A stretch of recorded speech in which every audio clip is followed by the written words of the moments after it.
Today's reading comes from Luke's Gospel. It's Luke chapter 5 and verses 1 to 11, and it's Luke's account of the calling of the first disciples.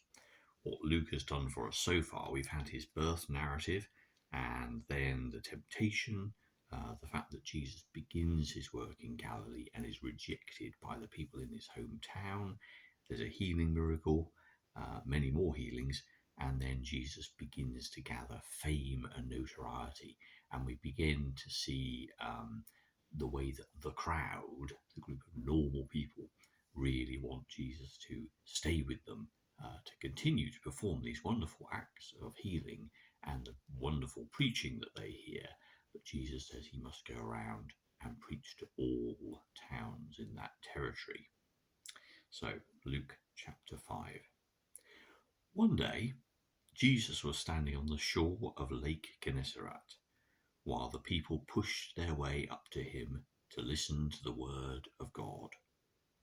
He saw two boats pulled up on the beach.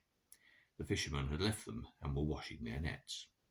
Jesus got into one of the boats, it belonged to Simon, and asked him to push off a little from the shore. Jesus sat in the boat and taught the crowd. When he finished speaking, he said to Simon, "Push the boat out further to the deep water, and you and your partners let down your nets for a catch." "Master," Simon answered, "we worked hard all night and caught nothing. But if you say so, I will let down the nets." They let them down and caught such a large number of fish that the nets were about to break. So they motioned to their partners in the other boat to come and help them. They came and filled both boats, so full of fish that the boats were about to sink.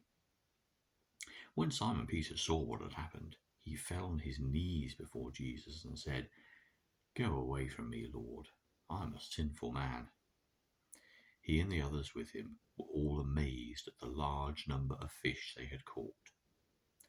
The same was true of Simon's partners, James and John, the sons of Zebedee. Jesus said to Simon, "Don't be afraid. From now on, you will be catching men."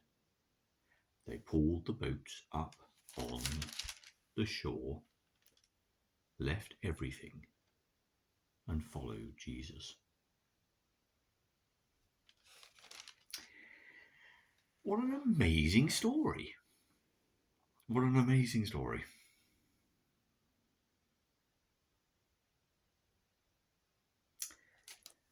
Jesus comes, and there is this amazing miracle of catching so many fish. But it's not, and even though the metaphor ends with "you'll be catching men," it's not really about catching fish or men, is it? It's about the wonderful thing that happens when God comes into a person's life. The men had been out fishing all night. They were tired.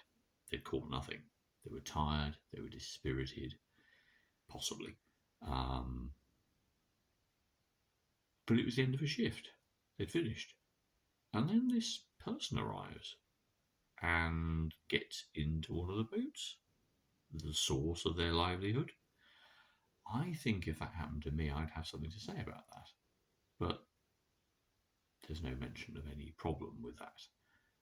Jesus teaches the crowd, and the fishermen must have heard what Jesus was saying. They must have been part of that. And Simon is in the boat with Jesus, because, as are the other disciples, because later on he says to them, "Let's go out a little further." So they hear what Jesus has to say. And what is Jesus saying? Well, he's proclaiming the fact that the good news has come, that the imminent and real relationship between God and God's people is now here. It has happened. In John's Gospel, we hear those wonderful words of "the Word became flesh and it implies that there is a creation, a recreation that's just happened in the birth of Jesus, which is as significant as the creation of all things. It is the most important event ever.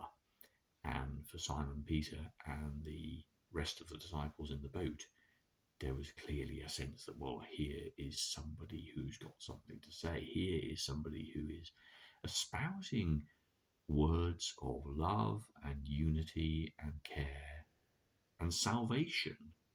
Because remember, this is Peter's first proclamation in the presence of infinite love, is to recognize his own unworthiness of being in that presence, an experience I think common for all of us who've met with the living God.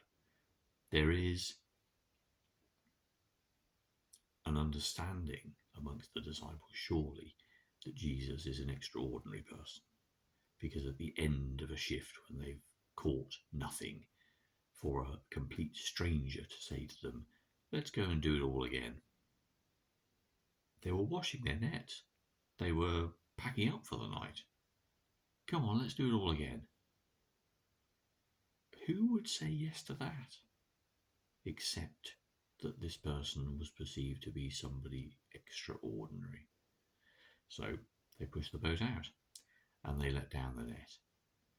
And Jesus is able to make the biggest catch of fish they've ever seen in their lives come into their nets. And they begin to pull it ashore. The amount is so plentiful, echoes of Exodus, isn't it, with manna from heaven, and there being an extravagant extra amount of that, or indeed the feeding of the 5,000, and so much left over. There's this extraordinary abundance of nourishment and wealth and profit that comes when Jesus is there. And the disciples and their friends in the other boats come, and the boats are so full. And Peter's response, yes, is to fall on his knees, because this is extraordinary. There must have been a reaction of, wow, this is amazing. We've never earned so much money. This is just so incredible and beyond our own experience. As experienced fishermen, we've never ever seen anything like this. So that must have been the joy, but immediately followed by the, but who on earth is this? Who made this happen? Who is this person? Which, of course, is the question that everybody in the Gospels ever asks, and everyone now asks, who is this Jesus?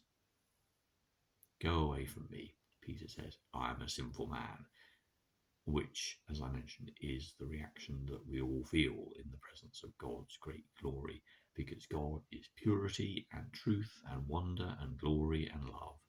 And in the face of that blinding light, you can't help but feel that you are unworthy.